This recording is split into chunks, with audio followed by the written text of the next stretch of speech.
In this video, we are going to be talking about exchange. Now, we've already talked a little bit about this, so trade and exchange in general. We've already talked a little bit about this in a previous video when we were going through our main tenets of economics. But we're going to focus a little bit more intensely on it in this video.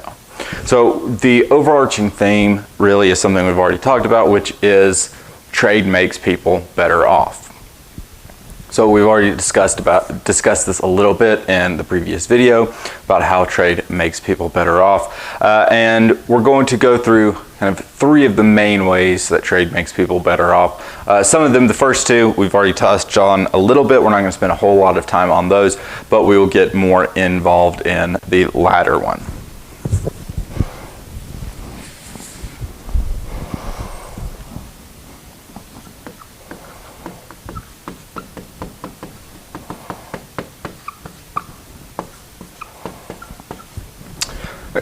So one of the ways that trade makes people better off, and this is one that we have already discussed, is that value is subjective, or the fact that value is subjectivity of value. That leads to the fact that trade makes people better off.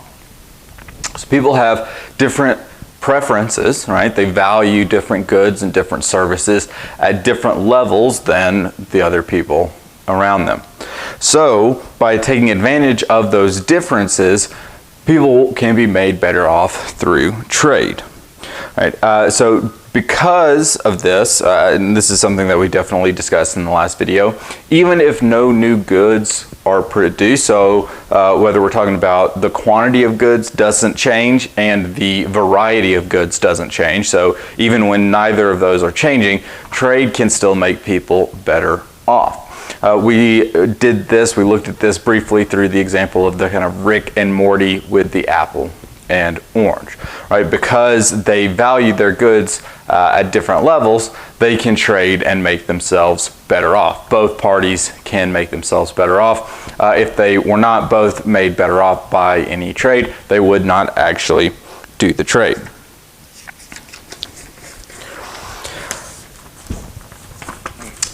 The subjectivity of value, because value is subjective, and one of the things that will affect how people value goods is in quantity, right? So consumers prefer mixed bundles of goods.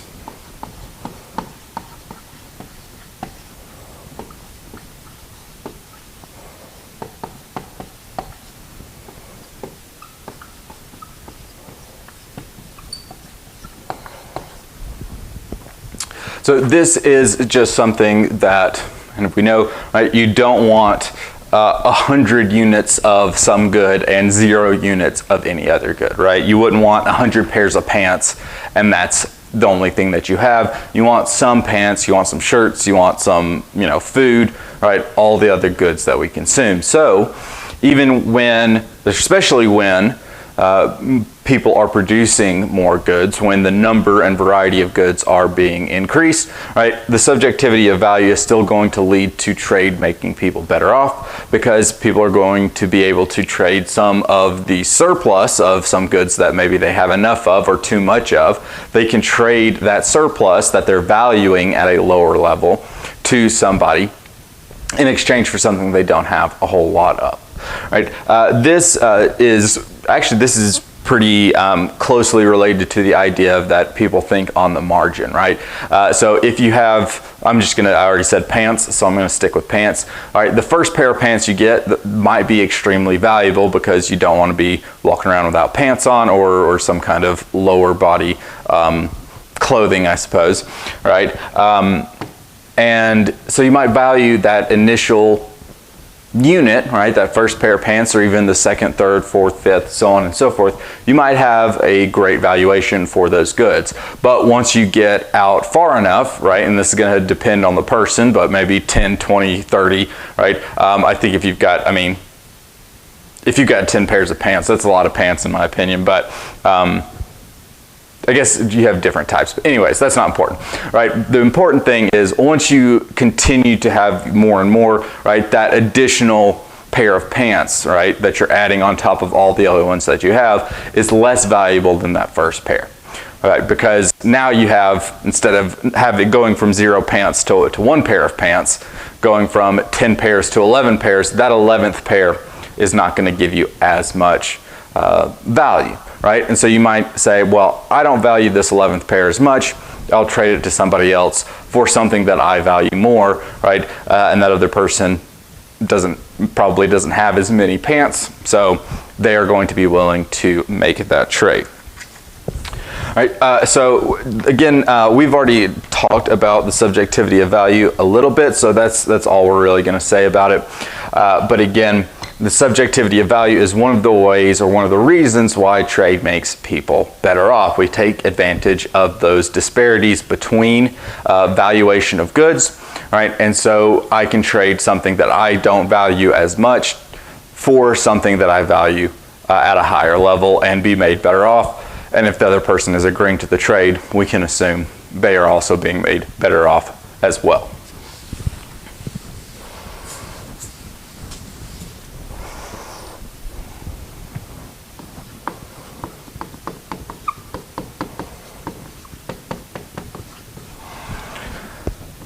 The next way that we're going to see people being made better off by trade is through specialization. All right, so specialization is, of course, when people dedicate their time to producing a smaller number of goods, or in the extreme case, a single good, or, you know, I guess in an even more extreme case, which we see more often in our modern world, you could get even smaller than that, right? Instead of focusing on producing vehicles, maybe one person only focuses on putting the wheels on a vehicle. Kind of the idea, since I'm using vehicles, right, the assembly line, that's kind of the whole basis of it, right? Each person does one task and they get better at it, right? If you are only putting wheels on, you're going to be able to develop ways of doing this quicker, more efficiently, because that's all you're doing. So you're going to gain some insight into the manufacturing process, right? That idea follows on to all of the other kind of ideas of specialization. We're going to talk a little bit more about that. I'm kind of jumping the gun. But before that, let's think about what happens when we don't have specialization. Or really just in general, if we don't have trade, right? So if we go to an extreme case where there is no specialization, right, we're essentially saying there is an extreme case where there is no trade. Right? This is what we call in economics autarky.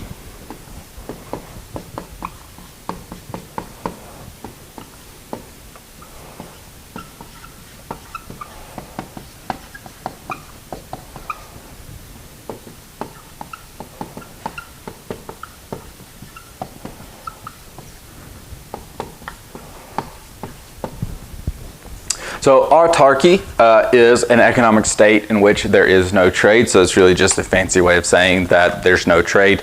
So in a state of autarky, if there's no trade, that means that whatever an individual wants to consume, they have to produce on their own, right? We often liken this to the concept of Robinson Crusoe, or just somebody trapped on a deserted island.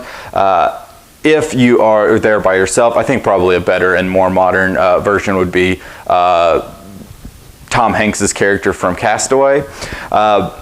Even though that was like 20 years ago, if not more, when that movie came out. All right, but if you can't trade, you have to produce everything yourself. So any shelter, any food, any clothing, anything like that, you have to make all by yourself. So if we think about what that means, and we think about, kind of compare what that would look like with the modern age,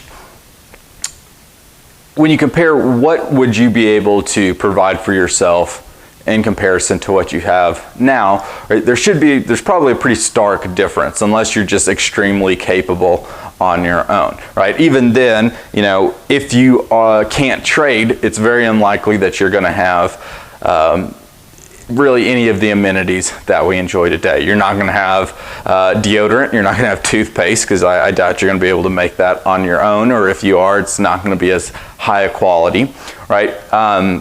You're not going to have a smartphone, you're not going to have a vehicle, you're not going to have a lot of things that we take for granted. In fact, without trade, I would probably not be able to see hardly anything, because I would not be able to invest the time to create something like glasses, even if I had the capabilities to do so. Right? So when you're in a state of autarky, you're going to be forced into kind of covering those base needs, and for most people that's about all you're going to be able to do. Right? However, once we have trade, trade allows for specialization.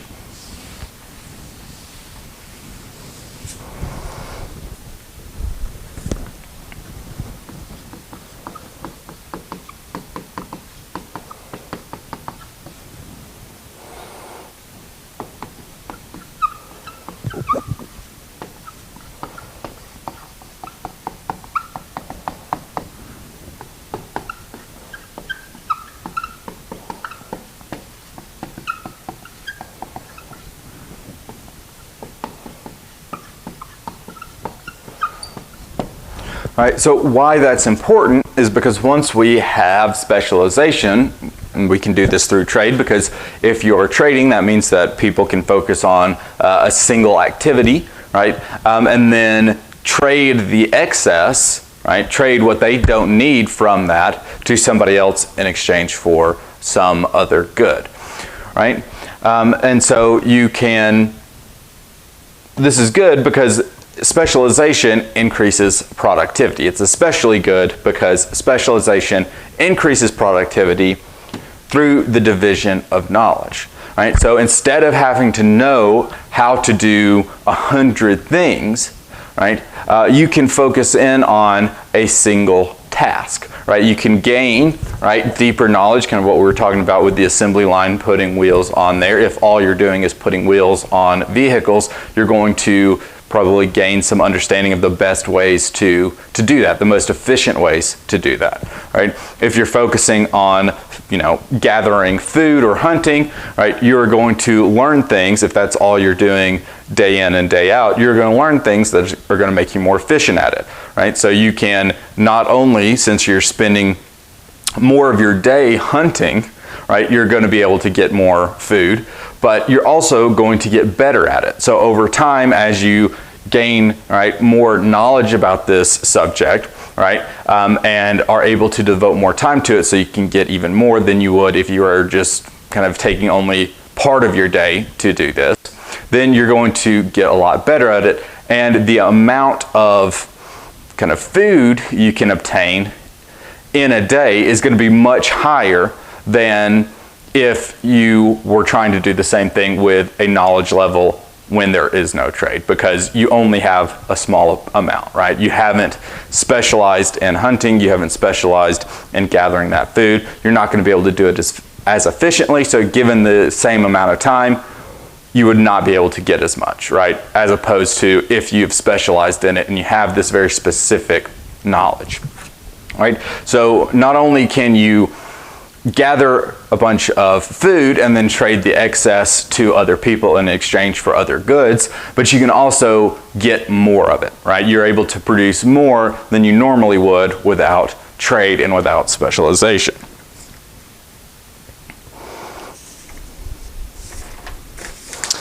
Specialization is also going to allow people to invest in capital. I'm not actually going to write this one down, but if we think about it, if we're specializing in something, right, that's going to allow us to invest in capital, so things that would help us.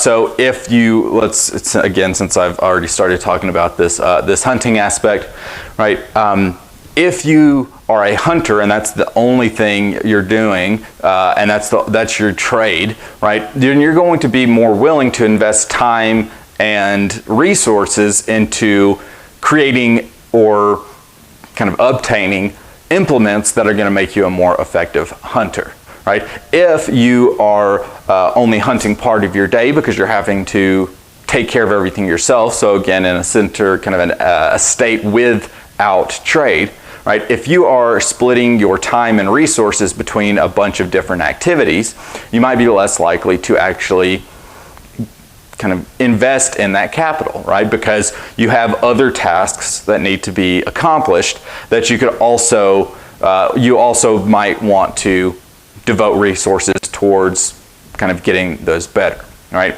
Or getting capital resources that will make you better at those tasks.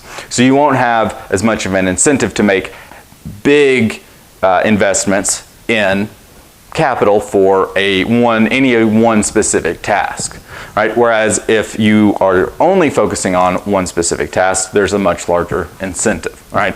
So farmers these days, right, have a lot of equipment. So kind of staying with the food motif, moving away from the hunting aspect, right? Farmers, you think about it, they have a lot of very expensive equipment, right? Whether it's those big wavy things that water crops and presumably do other stuff, but I don't really know, all right? The giant tractors, all right, harvesters, planters, so on and so forth. If a farmer was not able to take the excess product that they were not going to need for themselves and for their family and sell that, then there would be no point to buying all of that machinery, right? If they couldn't recoup the investment in those capital goods, right, those tractors, right, those other implements, then we wouldn't see those kinds of investments. We wouldn't see the high levels of productivity we see today,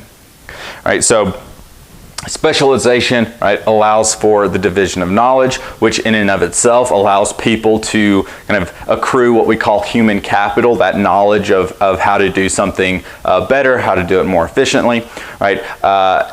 And then use that knowledge to kind of increase their productivity. But it also allows people to make these large investments in capital that otherwise would not be practical, right? They wouldn't make sense to invest that heavily in something, right, without the rewards of specialization, all right, through trade.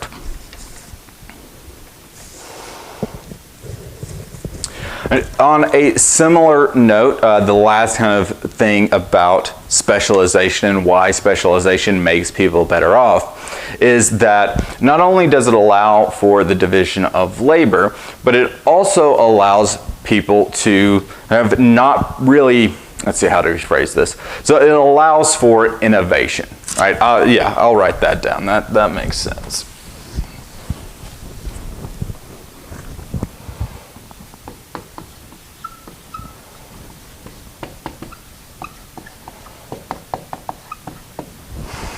Right, so specialization allows for innovation. Right? Since people are able to exchange their labor for products that they need, what this means, especially in a society like ours, once you reach a certain point, then you start having people like scientists, inventors, right? People that aren't maybe not necessarily producing something day in and day out, but are working towards improving things, right, that are going to increase productivity in other areas or just increase increase the amount of time people have to do productive endeavors or to pursue more leisure activities, right? If we don't have the division of knowledge and we don't have specialization, nobody's going to have time to sit around and figure out how to make a cell phone. Nobody's going to be able to sit around and have the time to create a vaccine for polio, right? If we don't have trade, right, those individuals who do those kinds of things that make breakthroughs in the fields of, mathematics, really the arts, anything in that, really anything like that, right? Any kind of innovation, any kind of creation that doesn't have to do with physically producing something, all right, more of producing ideas. Without specialization, those things are not likely to occur. Not saying that they can't occur, but they're at least much less likely and they will be much less pervasive in the society that has no specialization and no trade. All right, so specialization is the reason that we have things like vehicles, like cell phones, like glasses, and like economics instructors, right? If it wasn't for specialization, I would not have this job because I'd have to be out gathering my own food, creating my own shelter, so on and so forth. All right, so specialization is very important. It increases the amount, the sheer just number of number of units of existing products through an increase in productivity, right? So that's through the division of labor. It's through the investments in capital that we get a larger number of the existing products, right? And through innovation, right? Specialization gives us a larger variety of products. All right, so those are two different concepts, but again, right, a larger quantity of the products already existing, right, is going to occur because of that division of knowledge, right, that increase in productivity that comes with knowing how to do things more efficiently, right, as well as the increased investment or the increased incentive for investment in capital to help, again, help increase the efficiency of production. Then we also have an increase in the variety of goods being produced through, right, the fact that specialization and trade allows for innovation. It's what actually allows it to occur.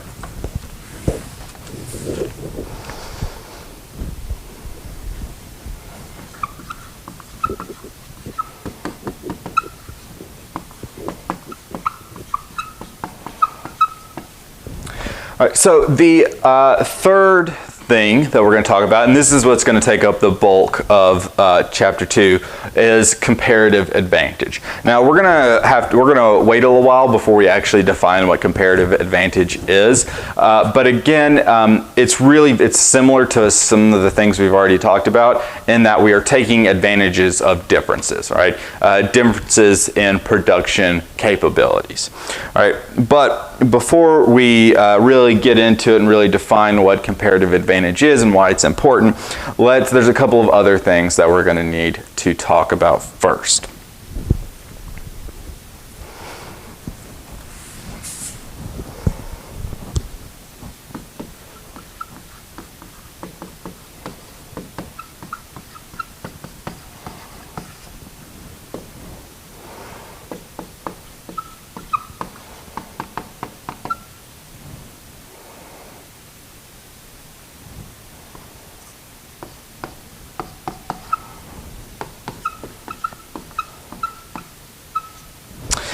Actually, you know what? We're not gonna do that one just yet. All right. Actually, the first thing we're going to talk about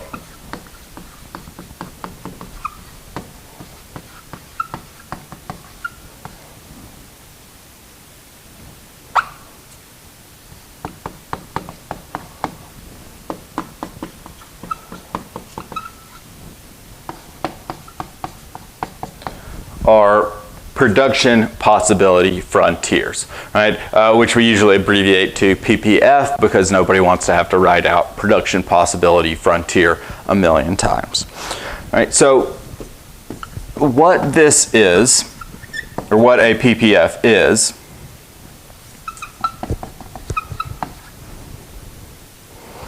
it is all combinations of goods that a producer can produce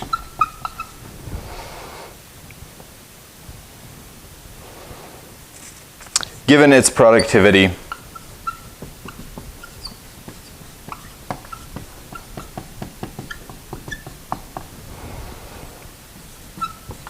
and input levels.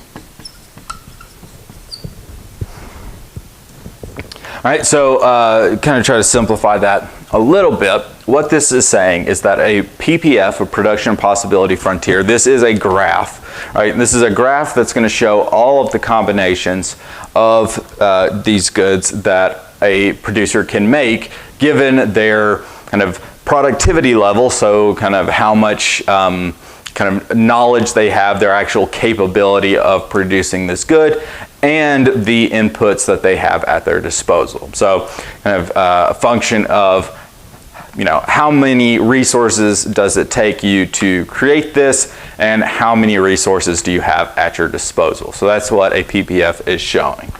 So when we are looking at a PPF, what we're going to need are those things, right? Kind of the productivity, how productive you are, how many resources, all right? How many units of a resource is it going to take for you to create something, right? And how much of that resource do you have at your disposal? So let's go ahead and take a look at an example of creating a PPF.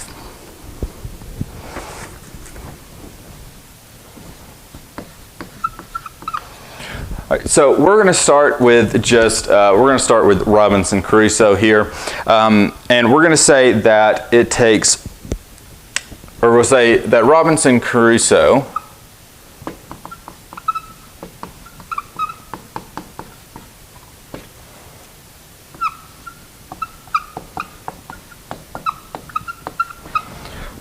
can create 1 unit of shelter using 5 units of labor, and that he can create 3 units of fish with 1 unit of labor. All right, this we're going to try to keep somewhat simple. All right, so we're only going to have 2 products. Right, so there's 2 products that Robinson Crusoe here can make. They can make either fish, or they can make fish. They can catch fish, or they can build shelter. All right, so once we have these, all right, we are one other additional piece of information.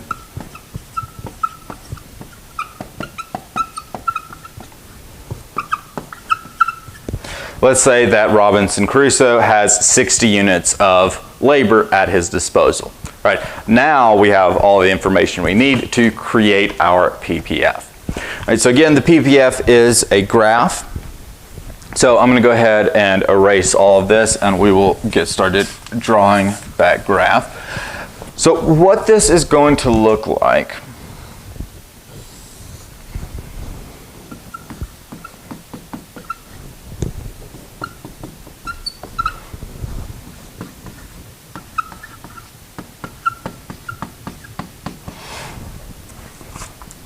All right, so Crusoe's PPF, this is what we are creating. We've got on the vertical axis, we have shelter. We have on the horizontal axis, fish. All right, so when we are creating these, and we're not going to be doing anything super crazy, we're going to assume that there's kind of a constant rate, that these production capabilities don't change at all. So we're just creating a straight line. So probably the easiest way, or not probably, definitely the easiest way to do this is to just find the endpoints on these lines.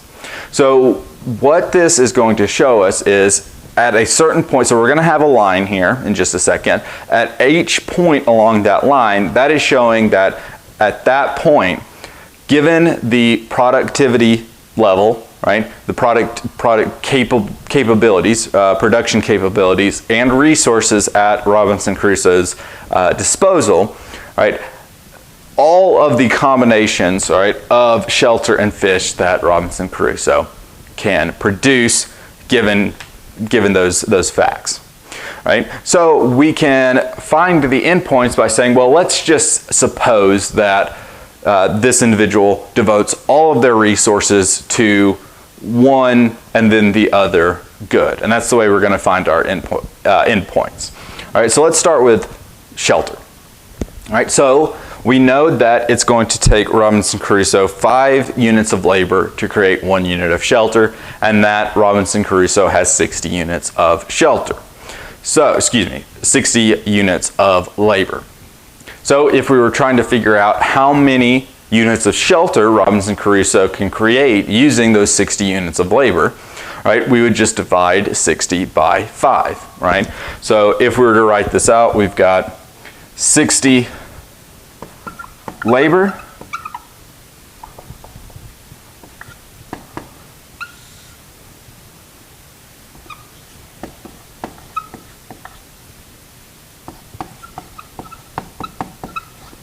we're trying to go from labor to shelter, so 60 labor times 1 shelter over 5 labor, right?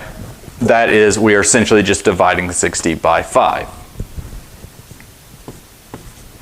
So 60 divided by 5 is going to give us 12. So we know that if Robinson Crusoe devotes all of his resources, all of his units of labor to producing shelter, right, then he could produce 12 shelter and 0 fish, right? So this is one of the points on our line.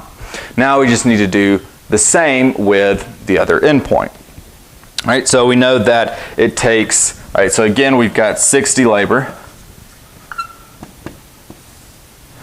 and we know that it takes 1 unit of labor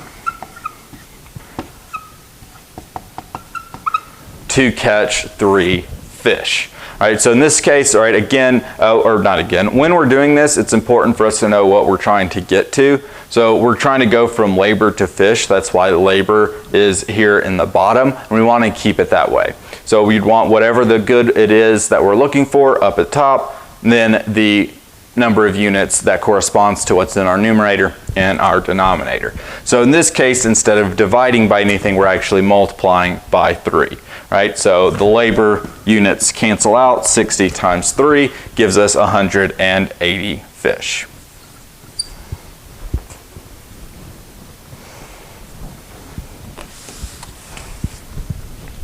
So once we have those endpoints, we can simply connect them. And that is Robinson Crusoe's PPF.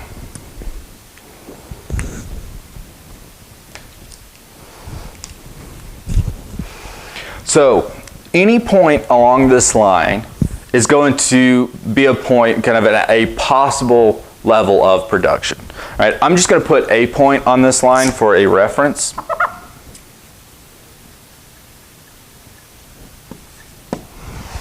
So let's call this point point A, all right? And what I'm about to say for point A is true for any point that falls directly on the line.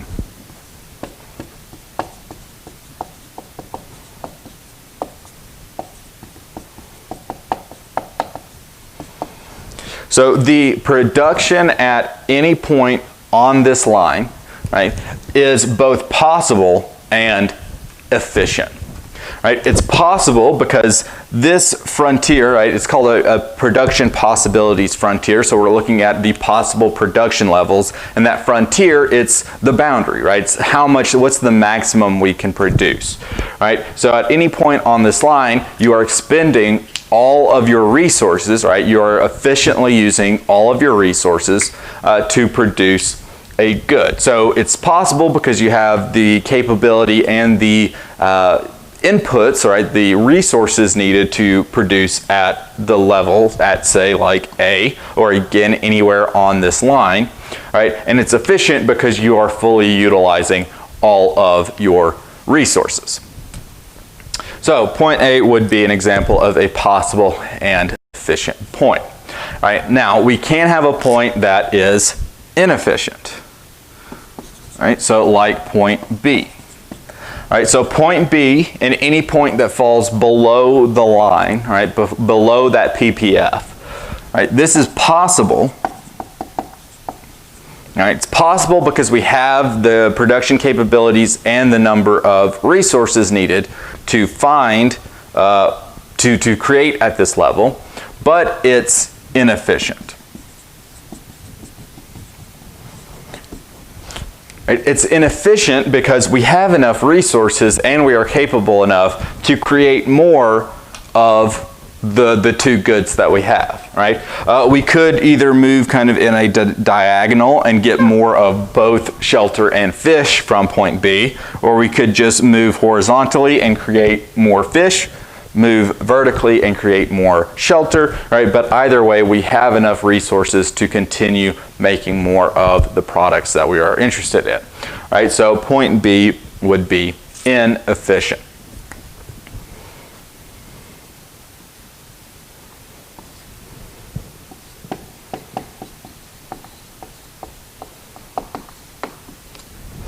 All All right, finally, we could have something like point C. All right, so any point above our PPF. Any point above our PPF is impossible, right? So working alone, right, producing everything by yourself, or in this case, Crusoe working by himself to create fish and shelter, right? This is an impossible level of production, right?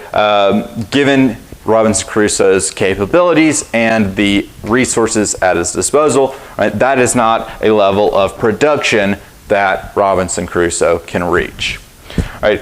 Another thing that to just throw this in here, when we are in autarky, so when we don't have trade, a person's production equals their consumption, right? So they can't consume anything that they don't produce themselves. So if we're in a state of autarky, a person's PPF, right, is not only their production possibilities frontier, it's also, we're not going to actually say this, but you could think of it as their consumption possibilities frontier. So you can only consume as much as you produce, right? That's going to come into play later, right? But it is an important thing to note. If you are in autarky, the most you can produce and therefore the most you can consume is any point on this line, all right, on the PPF line.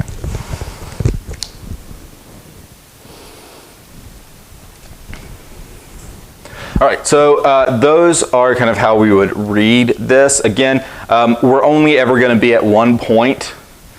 Usually on the line, we're only ever going to be on one point on the line. We're not going to be at multiple points. So you could be at point A, or you could be, say, down here where I'm pointing, or you could be at these endpoints, right? But you can't be at multiple points at the same time. You're at one point or another, you're producing, you're deciding somewhere on this line you're going to choose, right? That's going to be where you decide to produce. That's going to depend on several different factors. We're not going to get into that right now.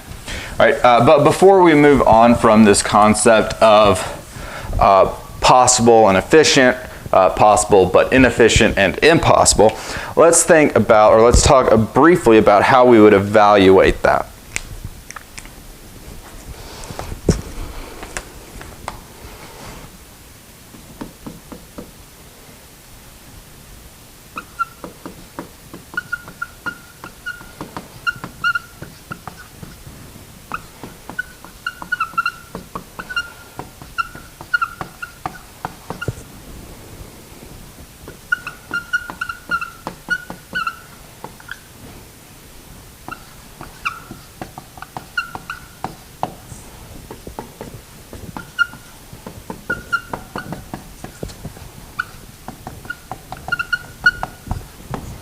All right, so we're going to answer this question. All right, is it possible for Crusoe to produce 8 shelter and 90 fish? If so, is it efficient? All right, so again, if we're in a state of autarky, which let's assume that we are for now because so far we haven't introduced any trading partners for Crusoe. All right, so we could also read this as, is it possible for Crusoe to consume 8 shelter and 90 fish? And if so, is it efficient? All right, so if we were to look at this, so what this question is asking essentially is, given his production capabilities, is it, so given his capabilities and his resources, could he produce this amount of goods? So what we're going to do is essentially the opposite of what we did when we were trying to find those endpoints. Right? So we've got the number of goods that we have, right? And we need to see if Robinson Crusoe has enough resources, in this case, units of labor. So we'd want to convert these 8 shelter and 90 fish into labor.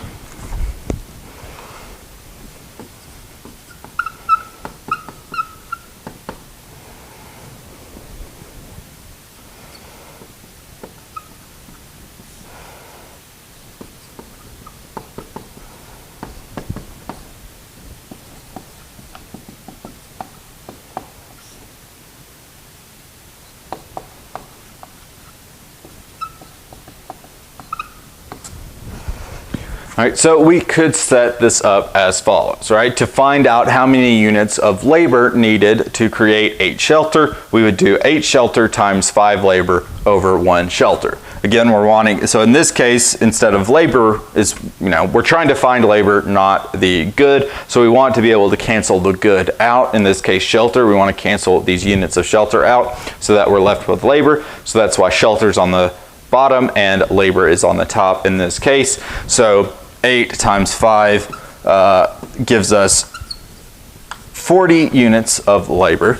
And then we would add to that the amount of labor it would cost to catch 90 fish. All right, so once again, say we've got 90 fish, right? We've got 1 labor over 3 fish. Those are just coming from those production capabilities we put up a little while ago. So we're doing 90 divided by 3, giving us 30 labor required to catch 90 fish for a total of 70 labor. So now that we know how much it's going to cost for Robinson Crusoe to do this, right? We can see, well, it's going to take 70 labor to produce this bundle of goods. All right, so to produce 8 shelter and 90 fish, it's going to cost it's going to cost 70 units of labor. How much labor does Robinson Crusoe have at his disposal? Right? If we look back at the original kind of information, he has 60. Right? So 70 units of labor is greater than 60. So this would be impossible.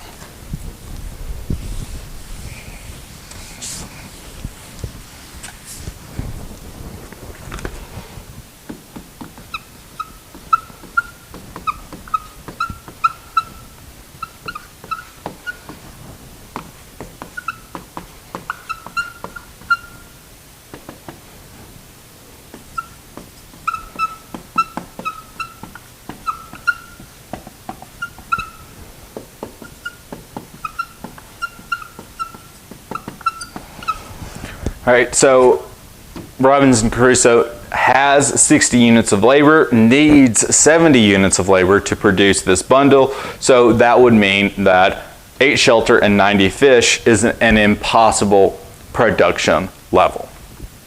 All right, so kind of to run through this kind of for all of the different states, if the amount of resources needed to produce the bundle is greater than the number of resources that a individual possesses, then it is impossible, right? So that would be this situation here, right? The amount of labor or the amount of resources that is had is less than the amount of resources needed. So the production bundle or consumption bundle is impossible.